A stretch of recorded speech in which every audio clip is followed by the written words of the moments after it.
Hindi ko nga siya matatanggap. Ano? Ako mag-adjust sa kanya? Ako mag-adjust sa girlfriend? So ito, in love. In love ang anak mo. In love anak mo. Ay, ako lang sa buhay. Hindi malalaban niya. No. Pwede yan dyan eh. Malalayo sa'yo yung anak. Ay, oh my God, hindi! Ayoko! How does it feel whenever may mga nasa ganitong lugar? Para sa akin, masaya po. Kasi kasama po namin yung parents ni Kai. So it gives me a chance to bond with them and to get, you know, each other better. Even you guys, para makilala po kayo. So, masaya po. Yes, Kai. Tsaka kami kasi ni Kobe, we really love nature. We love exploring also. So it's a good thing din naman po na nandito. Tsaka yun nga, bonding with my family and with my beautiful lolas. And tita. Tita Bel kasi ito eh. And of course, The team of Farah. course, you had good lunch. You had seafood, and Yes, advice. I was sobrang natuwa ako kay Kobe because he's really so fond of crabs. Yeah. Ang galing niya mag On the way po dun sa tinanong ko siya, gutom ka ba? Sabi niya, hindi. Pero pagdating dun, inubos niya po yung nag-aagawan sila nila mama. Tsaka ni Tita Bel ng crabs. Inaagawan mo si mama ng crabs. Nagutom mo. So Kobe, saan mo nakuha yung ang galing mo pala maghimay ng crabs? Sa ano ko po, sa lola ko po, tsaka sa papa ko. Kasi mahilig po kami kumain. Even my mom, mahilig din siya kumain. So, just growing up po, nakikita ko lang po sa kanila kung paano talaga kumain ng seafood. Saka hilig lang po talaga. Mahilig lang talaga ako sa Filipino food. At masarap pag nakakamay. Sobrang sarap po. Tsaka may pawis para May asim. May dagdag na asim. wala nang sausawan. So, anong mga plano niyong gawin while here? You will enjoy the Quezon province, Infanta, to be specific. Beach. Pero bago po yan, syempre, celebrate muna natin ang birthday ni Vice. Tama. And then, tomorrow, magbi-beach kami, dahil isa po itong island boy. And yeah, just explore around the beach po. Yeah, that's With it. us. With all of you. Hindi ko na nga po maantay na mag-swimsuit kayo. Ikaw, Kobe, how much do you like yung mga ganito? You Yung go mga to the nature beach and then beach. you'll go island hopping. It's my favorite thing to do. Especially having a chance to get away from the busy city in Manila. So I really love getting away and taking time to relax and just like what Kai said, to enjoy nature as well. So, does this vacation, nagiging mas special ba itong vacation na to because Kylene is with you? Yeah, I can say that. Why? Wow! Why daw? Why? It's gonna be basically our first time or second time by the beach. So it's gonna be interesting to do activities this time. Kasi yung first time po namin sa China when we shot for Mobile Legends. Pero umuulan po eh, so we didn't get a chance to really swim. So this is our first time. So, the public always wants to know what's the real score? Score 3 points. Let's go! Aray. Yes, Kai. What can you say? What can you say to the public? Ako naman po, lagi po ang sagot ko dyan is what you see is what you get. Yun lang naman po yung sinasagot ko lagi. And I think it's, since again, sinabi ko na po before, it's not my responsibility to explain or confirm nor deny anything to the public. I mean, I get it that even our private lives are their entertainment now. Because it's, part of our job, but we're not public properties, we're public figures. So, may right po kami na mag-deny or mag-confirm ng anything. Pero ako po, sasagot po Yeah, ako. privacy. Go ahead. Sasagot ako. Go! Meron akong famous quote online na yun eh. So So we're just friends. We're just friends. But you're very comfortable with each other now compared before. Very good friends. And Kobe, you're also very comfortable now with the people around Kaylin. Yeah. Growing up, my dad and kuya ko nga, and my mom were in the spotlight, showbiz. So I've been around. So So yung having the people around Kaylin with you, ano ba yon? Parang feeling ko nga mas sumisikat ako na yun eh, dahil kay Kaylin eh. Do you feel that? Hindi, joke lang. Pero what endears ano ba yung nakaka-endear kay Kaylin sa'yo? I said it in a lot of my interviews. Her fire and her passion for her work, her ambitiousness, it's close to none. It's very nice seeing a girl boss doing her thing and, you know, taking care of her family and providing for her family. Not a lot of people do that. I don't really have a lot of friends who provide for their family or have the pressure to take care of their family. So it's, you know, it makes me happy and it makes me very proud na ganun po siya na tao. And when it comes to her ugali? Masama po. Ano masama po to?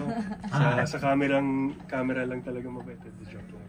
Joke lang. Aray. Hindi kasi diba sa work mo, ganyan ka talaga. Kontrabida. So, Wala lang. Yun lang.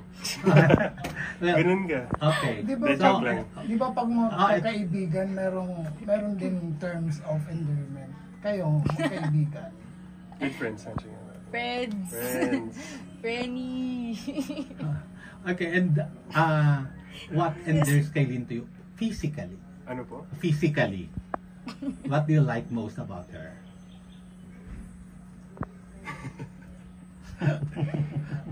Sa akin po, yung mata. Sabihin ko sana forehead, pero yung mata po. Grabe naman yung forehead. Yung mata. Wide eye. Yun po yung first ko nakita when I met her. So, yun nga. Nakita mo yun? And then yung forehead mo. O ikaw, Kai. And then Kai, ikaw, what endears Kobe to you? Una man sa ugali tapos physically. Ugali. Well, si Kobe po kasi, mas lalong nagkakilala kami sa isa't isa. Or nakikilala ko siya. Nakikita ko talaga that he's really independent. He's caring, not just sa sarili niya, but of course sa family niya. And kahit sa mga kaibigan niya actually, I've met some of his friends po and sinasabi talaga nila na iba si Kobe mag-alaga. Wow! And he's really thoughtful. And lastly, he's funny. Okay. Yun po talaga yung ano sa akin. Manang-mana kay Tito Benji. And physically? Physically. Ano? Pangkod. Physically, ako yung smile niya po. Yung smile niya actually. Yan, pati ng pasta natin.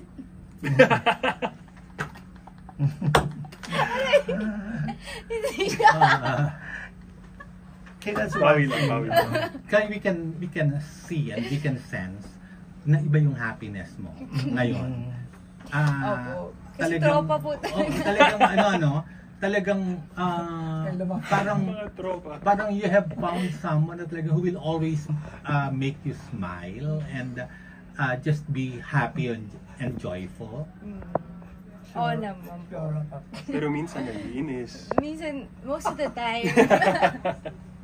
Kasi ang laki niya po eh. Minsan talaga may accidental na gano'n. Yun lang. Kai, Ikaw, Kobe, would you say that you're happier now? Yes, I am.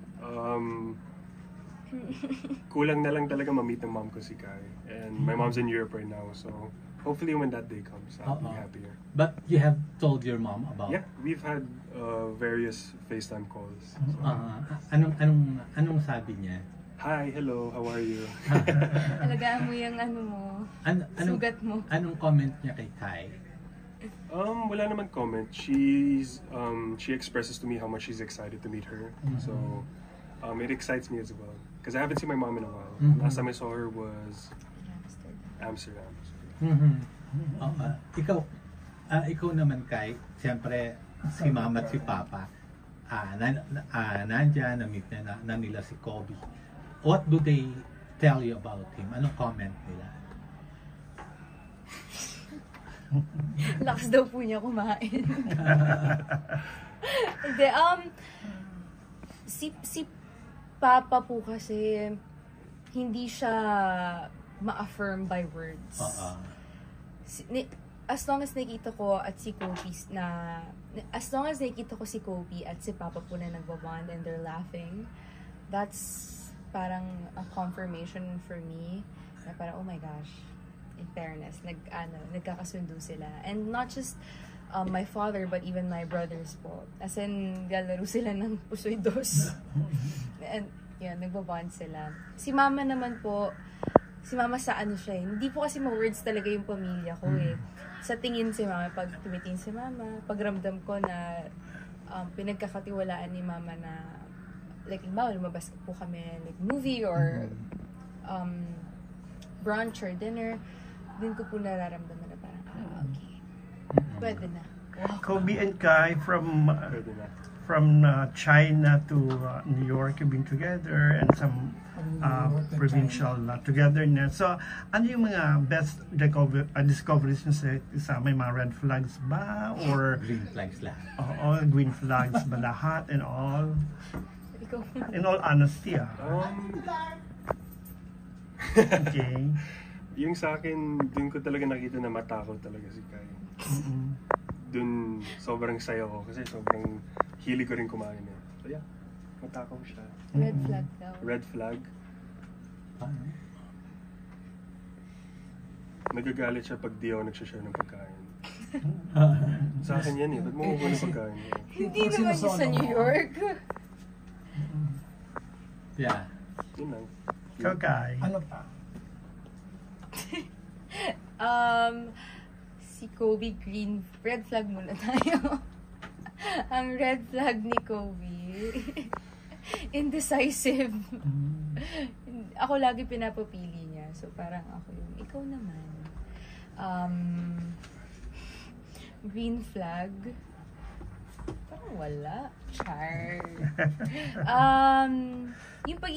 Yung ugali niya po, it's a green flag all in all. Napakalingi niya, di ba? Hindi oh. Sobra. Sobra. Okay. And Kai, magkakaroon ng bagong time slot ang Shiny. And congratulations, ang taas. Anong oras po siya? Magiging ano na siya, 3:20? Hindi ko alam seryoso. Magiging 3:20 na siya. Let's go. Yeah, anong masasabi mo na iniligay kayo sa mas maagang time slot at ang ganda ng support na nakukuha niyo from the viewers? Pressure si Kai. I'm very thankful po. Siyempre, kahit anong time slot naman po talaga, sabi nga namin buong cast, kahit anong time slot, okay kami. As long as magustuhan ng ating mga kapuso yung pinapanood nila, yung storya namin, that's good enough na po para sa amin. And yun po, we feel really blessed and almost every time na nag-hit po kami ng mataas na rating, si Tita Connie po talaga, nag-share siya ng prayer for all of us para mas ma-continue pa po yung pagtaas ng ratings. Kasi napakaganda po talaga ng material namin. At babalik na kayo sa pagte-taping ulit? Yes. After po nitong vacation, balik na po sa pagte-taping. Nakaka-excite na po. But it's sad also because it's gonna be our last 2 days sa pagte-taping po. It's sad. Kasi ngayon, dahil October na po ngayon, a year na po kami nagsushoot. Pero candidate daw kayo for extension. So, ibig sabihin, really? more taping days. Galing kasi ni Joanna. Wow, hindi si Tita Connie, si Kate, si Michael, si Paul, si Miss Aubrey, si Miss Light, Sir Wendell, So, and all that. Kobe, nakikita mo si Joanna. Opo. So, how do you find Kaylin bilang si Joanna? Patapusin mo yung question. Oo, agad. Yeah. How do you find Kaylin as Joanna? Very, very interesting. Yung kilala kong Kylene yung mabait, very down to earth, very friendly. So yung napanood ko po yung Shining Inheritance, dun po talaga ako nagulat. Kasi iba yung niya kontrabida siya eh. So, Ibang-iba. Ibang-iba. Sobrang nakaka-proud. Tsaka nakakatakot din. Kaya nakaka-proud. Kaya ito, pwede mong sagutin, pwede rin hindi. Huwag ka nang mag-comment. Yung tungkol sa issue ng pag-unfollow, ano mo doon? What's your take on that issue? Ako po, ayoko po muna siyang pag-usapan. And because I think it's a private thing po na dapat sa private lang siya mapag-uusapan. Or I-resolve. No? at i-resolve po, yeah. Ayun. Basta ikaw naman, Kobe, always supporting. Yes po. Yan lang po ako. So you're still open naman for friendships, di ba? Oo naman po, of course. Yeah. Ayun. Okay. So, Invite. oo, ano na lang tayo, Kai, ng Shining. Okay. Sama ka. Sige. Post For Joanna. Ayun mga kapuso, sana po panoorin niyo pa rin po ang Shining Inheritance dahil patindi na po na patindi ang aming bardagulan ni Ina. And syempre gusto rin po namin magpasalamat ni Kobe sa lahat ng sumuporta sa Mobile Legends Miss Legends series. Kumusta na yung Kobe? Okay naman po. Sobrang saya. First time ko mag-act in a while, so medyo hiyang-hiya ako nung buong shoot kasi kasama ko to pro na pro. Do you want to see? Would you be willing na, since nag-act ka sa dito sa Mobile Legends, ikaw ba open ka rin ba to do some acting projects on screen? Yung papa ko po, he's been pitching ideas. Nakasama kuya ko, ako, to a lot of companies. So, I feel like if I was given a chance to act again, it would be for my dad. Ayun. At si Kai naman ang magsusupport. Yes. Opo naman. Of course. Okay. Ako don't hear it lang. How do you feel yung yung friendship nyo, yung tandem nyo? Talagang it's getting a lot of positive responses from the public. Talagang maraming kinikilig and all. So, how do you feel about it? Actually po kami ni Kobe, we don't have any idea kung ano pong nangyayari sa social media world. Kasi isa po din sa natutunan ko kay Kobe is not to mind comments. And may times din po na hindi ko rin talaga titiyan yung social media accounts ko. Or check ko siya para mag-upload for work, ganyan. But yeah, kaya we're thankful po if ganun man po. But yeah, hindi po namin alam kung actually siya mismo kasi di ba sabi niya yung goal niya is to delete all of his social media accounts, so as much as possible wala siyang social media accounts. But right now I'm proud of him dahil may TikTok na po siya. Pero hindi po ako nag-handle. Huwag mo sabihin yun, ikakat nila yun, dapat parang ikaw yun. Anyways, I'm just glad yung supporters ko po tsaka supporters ni Kai magkasundo. Makes me very happy, and yeah, like what Kai said, I'm not really big into social media these days, but kailangan for work. So yeah, thankful po kami sa lahat ng fans namin. Okay. Thank you. Thank you po. Kalain mo yun. First follower.